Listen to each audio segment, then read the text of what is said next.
సేవించి మాట్లాడుకుంటున్న వీడియో బయటికి రావటం అనేది మరింత సంచలనంగా మారింది.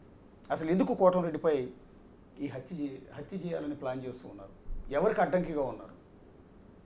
తన కాన్స్టిట్యున్సీలో తన అడ్మినిస్ట్రేషన్ తను మాత్రమే చూసుకుంటున్న కోటంరెడ్డిని ఏకంగా ఫిజికల్గా లేకుండానే చేసేయాలని హత్యకు పథకరచన చేస్తున్నది ఎవరు? ఈ బయటకు వచ్చిన వీడియోలో వాస్తవం ఎంత? సో దీని గురించి ఇప్పుడు అంతా కూడా హాట్ డిస్కషన్. అది కూడా ఏపీ క్యాబినెట్లో మంత్రిగా అడుగు పెట్టబోతున్నారని ప్రచారం ఊపందుకున్న సందర్భంలోనే కరెక్ట్గా ఆయన మీద ఒక వివాదాన్ని సృష్టించడం, అది కూడా పెరోల్ వివాదం సృష్టించడం, ఆ తర్వాత కొన్ని వీడియోలు బయటికి రావటం, ఆ తర్వాత అరుణ వివాదం రావటం, ఆ తర్వాత ఎవరికైతే పెరోల్ ఇప్పించారని ఆరోపణలు ఎదుర్కొంటున్నారో అదే రౌడీ షీటర్లు ఇప్పుడు హోటల్లో అదే కోటంరెడ్డిని హత్య చేయడానికి పథకరచన చేయటం, ఇదంతా కూడా ట్విస్టుల మీద ట్విస్టులు. నెల్లూరు పాలిటిక్స్లో ఇది ఒక సంచలనంగా మారింది. బేసిక్గా దూకుడు స్వభావంతో ఉండే కోటంరెడ్డి శ్రీధర్ రెడ్డి కూడా ఏకంగా తను ఫిజికల్గానే అంతం చేయాలని చూస్తున్నారని తెలియగానే సహజంగానే ఎవరికైనా కూడా కొంత ఆందోళన అనేది మొదలవుతూ ఉంటుంది. సో ఈ సందర్భంలో కోటంరెడ్డి ఏం చెప్పబోతున్నారు? సో దాని గురించి మనతో మాట్లాడదాం. ముందుగా ఫస్ట్ ఆఫ్ ఆల్ మీతో మాట్లాడేటప్పుడు అండి, అసలు ఎంటైర్ ఇష్యూకి కాంట్రవర్సీకి మూల కారణమైన రౌడీ షీటర్లు మిమ్మల్ని హత్య చేయడానికి పథకరచన చేసిన వీడియో ఒకసారి ప్లే చేస్తాం, మీరు ఒకసారి చూడండి.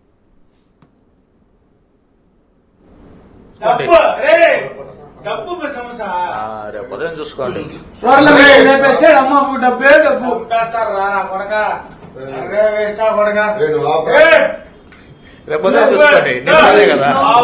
మా ఫ్రెండ్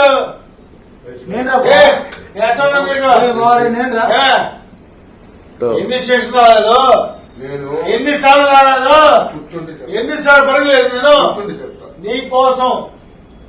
సరే పొద్దున చూసుకోండి, డబ్బు సమస్య పొద్దున చూసుకోండి.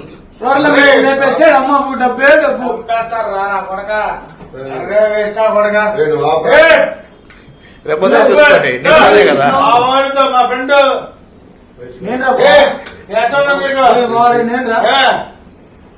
ఎన్ని స్టేషన్ రాలేదు, ఎన్నిసార్లు రాలేదు, ఎన్నిసార్లు పడలేదు నేను. ఒకసారి అది పాస్ చేయండి, వీడియో పాస్ చేయండి ఒకసారి. ఆ వీడియోలో ఉన్న వాళ్ళు ఒక్కసారి శ్రీధర్ రెడ్డి గారు, ఇప్పుడు ఆ వీడియోలో కనిపిస్తున్న వ్యక్తులు మీకు ఐడియా ఉందా? ఒకరిద్దరు తెలుసు. ఒకటి జగదీష్ అండ్ మహేష్ అండ్ వినీత్. మేము చెక్ చేస్తే అక్కడ నెల్లూరులో వీళ్ళ పేర్లు, వీళ్ళ మీద రౌడీ షీట్లు ఉన్నాయని చెప్తున్నాను. వీళ్ళంటే టచ్లో ఉండేవారు మీకు?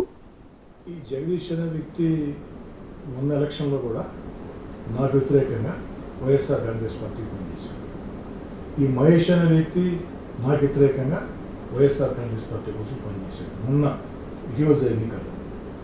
దానిలో ఆ మూడో అబ్బాయి నా స్నేహితుడు కుమార్. ఈ అబ్బాయితో మనకి పెద్దగా సంబంధ బాంధవ్యాలు లేవు, కానీ వారి తండ్రి తెలుసు. మిగతా 6 మంది ఎవరో నాకు తెలియని కూడా తెలియదు, నేను ఎప్పుడు కూడా వినలేదు. ఏదైతే ప్రధానంగా ఆ తీవ్రమైన ఆరోపణలు చేస్తున్నారో, హెచ్చరికలు అంటే తాగిన మైకమా మరొకటే అది పోలీసు విచారణలో తేలాలా. వారిద్దరూ మొన్న ఎలక్షన్లో వైఎస్ఆర్ కాంగ్రెస్ పార్టీ కోసం పనిచేశారు. ఆ వీడియోలు ఆ ఫోటోలు కూడా మీరు చెక్ చేసుకోవచ్చు. ఇప్పుడు ఆ వీడియోలో మాకు స్పష్టంగా వినిపించింది ఏంటి అంటే, రూరల్ ఎమ్మెల్యేలు లేపేస్తే డబ్బురా అని మంచం మీద పడుకున్న వ్యక్తి మీరు ఎవరైతే మీ స్నేహితుడు అంటూ ఉన్నారో, మీ స్నేహితుడు కొడుకు అని చెప్తున్నారు, అతను అన్నమాట. ఇతనేమో మహేష్ అనే వ్యక్తి ఏమంటున్నాడు, ఎస్ డబ్బే కావాలరా లేపేద్దాంరా అన్నట్టుగా ఇతను మాట్లాడుతున్నాడు. అరే నువ్వు ఆపురా అంటున్నాడు జగదీష్, రేపు చూసుకుందాం మాట్లాడుతూ ఉన్నాడు. అదే నేను అడిగేది, ఆ డబ్బు ఇస్తా ఉన్నది ఎవరు? ఆ వీడియోలో కేవలం ఒక కొన్ని సెకండ్ల పాటు వీడియో మాత్రం బయటకు వచ్చింది. అంతకుముందు జరిగిన చర్చ ఏంటి, తర్వాత జరిగిన చర్చ ఏమిటి? ఒకటి అశోక్ గారు, ఒకటి మీరు అర్థం చేసుకోండి. మీ ద్వారా రాష్ట్ర ప్రజలను మొత్తం కోరుతున్నా, కాసేపు నేను తెలుగుదేశం పార్టీయా శాసనసభ్యుడినా కాదా ఇన్ని పక్కన పెట్టండి. రౌడీ షీటర్లు తప్పతాగి మాట్లాడుకున్నా వారు ఏ ఎమ్మెల్యే గురించి మాట్లాడాల, ఏ పోలీస్ అధికారి గురించి మాట్లాడాల, ఏ జర్నలిస్ట్ గురించి మాట్లాడాల, నా గురించి మాట్లాడారు. రూరల్ ఎమ్మెల్యేలను చంపేస్తే డబ్బు అన్నారు. ఆ డబ్బు ఎవరిస్తామని చెప్పారు. దీని వెనక ఎవరున్నారు తెలుసుకోవాలన్నటువంటి ఆకాంక్ష నా స్థానంలో ఎవరికి ఉంటుందా లేదా మీరే న్యాయం చెప్పండి. నేను పోలీసుల్ని అదే అడిగా, విచారించి తప్పతాగి మాట్లాడిన మాటలైతే వేరే ఎమ్మెల్యే ప్రస్తావన దేనికి రాలేదు, మరొకరి పేరు దేనికి రాలేదు, నా పేరు ఎందుకు వచ్చింది? విచారణ చేయమని అడుగుతూ ఉన్నా. విచారణ చేయమంటాం నా హక్కు. ఖచ్చితంగా ఆ మేరకి పోలీసులు చర్యలు తీసుకోవాలని చెప్పని నేను కోరుతూ ఉన్నా. పోలీసులు కూడా చురుగ్గా స్పందించారు. వాళ్ళందరినీ ఇప్పటికే అరెస్ట్ చేశారు. విచారణలో ఏం తెలుస్తాయో చూడాలి. ఇప్పుడు మిమ్మల్ని హత్య చేయడానికి పథక రచన చేస్తున్నారన్న అంశం ఈ వీడియో యాక్చువల్లీ బిఫోర్ మీడియాకు వచ్చింది. పర్టికులర్ మొదట మేమే టెలికాస్ట్ చేశాము. మాకు నెల్లూరులో ఉన్న డిఫరెంట్ సోర్సుల ద్వారా పోలీసుల ద్వారా ఆ వీడియో మాకు లీక్ అయింది టెలికాస్ట్.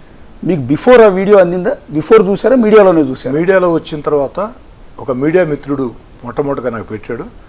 ఆ మిత్రుడు పెట్టిన 10 నిమిషాలకి అన్ని మీడియాల్లో కూడా వార్తలు, సోషల్ మీడియా వార్తలు నేను చూడటం జరిగింది. బిఫోర్ నా దృష్టికి ఆ యొక్క వీడియో అయితే రాలేదు. ఎక్స్పెక్ట్ చేశారా? అసలు మిమ్మల్ని బేసిక్గా మీరే పెద్ద రెబల్ అంటారు. కోటమిరెడ్డి అంటేనే చాలామందికి భయం కూడా. ఎందుకంటే మీ మాట్లాడే విధానం కావచ్చు, మీ అగ్రెసివ్నెస్ కావచ్చు, వీటి వల్ల చాలామంది మీరంటే భయపడతారు. అలాంటిది మిమ్మల్ని హత్య చేయడానికి ప్లాన్ చేశారని ఆ వీడియో చూడగానే ఒకటి మీ మాటల్లో ఒక్క మాట వెనక్కి తీసుకోండి అశోక్ గారు. నేనంటే భయపడతారంటే ప్రజా సమస్యల పరిష్కారం విషయంలో ఎంత పెద్ద అధికారులనైనా ప్రజల పక్షాన నిలదీస్తా. ఎవరైతే రౌడీలు గుండాలు ప్రజల మీద దౌర్జన్యం చేయాలంటే ప్రజల పక్షాన నిలబడతా. కాస్త గట్టిగానే ప్రశ్నిస్తాం. కాబట్టి నా రాజకీయ ప్రత్యర్థులు ఏమైనా భయపడతారో కానీ ప్రజల్లో నేనంటే భయం లేదు. ప్రేమ భక్తి అవి మాత్రం. నేను అన్నది ఆ ఉద్దేశం కాదు, మీ నియోజకవర్గ ఓటర్ల గురించి కాదు నేను అంటుంది. ఇలాంటి రౌడీ షీటర్లకి బేసిక్గా మీరంటే కొంత వణుకుంటుంది. అలాంటి రౌడీ షీటర్లే మిమ్మల్ని హత్య చేయడానికి పథక రచన చేశారు, మిమ్మల్ని చంపేద్దామని అంటున్నారు అన్న మాట వినగానే, ఆ వీడియో చూడగానే ఫస్ట్ మీ స్పందన ఏంటి అని? ఒక 2 నిమిషాల పాటు మాత్రం షాక్కు గురైనా. ఎందుకంటే ఎప్పుడు ఊహించింది. ఎందుకంటే అశోక్ గారు విఆర్ కళాశాలలో విద్యార్థి సంఘ అధ్యక్షుడిగా ఆనాడు విద్యార్థుల మీద 1986లో ఈ యొక్క నెల్లూరు నగరంలో ఉండే పేరు మోసిన రౌడీలు గుండాలు దౌర్జన్యం చేసి రౌడీని చేయాలని చూస్తే విద్యార్థులను సమీకరించి ఆ రౌడీల్ని తరిమి కొట్టినటువంటి, ఉరికించినటువంటి చరిత్ర నాది. నేను ఎప్పుడు కూడా రౌడీలకి భయపడే ప్రశ్నే లేదు. రౌడీలకు భయపడి అంత ఆసక్తిని కూడా నేను కాదు. కానీ ఎప్పుడు లేని విధంగా, ఎక్కడా లేని విధంగా ఏకంగా రౌడీ షీటర్లు రూరల్ ఎమ్మెల్యేని చంపేస్తే డబ్బే డబ్బు అంటున్నారంటే దీని వెనకే ఉంది. అది తెలుసుకోవాలని చెప్పి నేను కోరుకుంటున్నా. విచారణలో తెలుస్తాయి. అయితే నాకు కూడా అది ఆత్మవిశ్వాసమా లేకుంటే పొగురా, నన్ను ఏం చేస్తారులే, ఎవరేం చేస్తారులే అన్న ధోరణితో నేను ఉంటా వచ్చా. కానీ ఈ యొక్క వీడియో, ఈ సంభాషణ నాకు కూడా ఒక హెచ్చరిక. ఒక్కటి అశోక్ గారు, ఎవరైనా సరే మేము తెగించి పనిచేస్తామంటే దాన్ని నమ్మండి. ప్రాణాలంటే నాకు రెక్కలేదంటే అది సమంజసం కాదు. 80 సంవత్సరాలు బతికిన వ్యక్తికి కూడా మరో సంవత్సరము 6 నెలలు బతకాలన్న కోరిక ఉంటుంది. కాబట్టి ఖచ్చితంగా నేనైతే ఇప్పుడు కూడా ఆ యొక్క రక్షణ పరంగా చర్యలు తీసుకునే పరిస్థితి లేదు. కేవలం వైఎస్ఆర్ కాంగ్రెస్ పార్టీకి దూరంగా జరిగిన 16 నెలలు, అధికారంగా దూరంగా జరిగిన 16 నెలలు, నేరుగా జగన్మోహన్ రెడ్డి గారితో విభేదాలు ఉన్నప్పుడు నా యొక్క 4 గన్మెన్లలో 2 గన్మెన్లని ఆనాటి వైఎస్ఆర్ కాంగ్రెస్ పార్టీ ప్రభుత్వం తీసివేస్తే మరో 2ని నేనే వెనక్కి పంపించా. దీనివల్ల నేనే మానసికంగా భయపడినని. ఆ రోజు మాత్రం కాస్త కొన్ని రక్షణ చర్యలు తీసుకున్నాం. నాకు అత్యంత నమ్మకస్తులైనటువంటి నాయకులు, కార్యకర్తలు, స్నేహితులు వంతులు వేసుకుని నా రక్షణ కోసం కొన్ని చర్యలు చేపట్టారు. ఆ 16 నెలలు మాత్రం కాస్త జాగ్రత్తగా ఉన్నమాట వాస్తవం.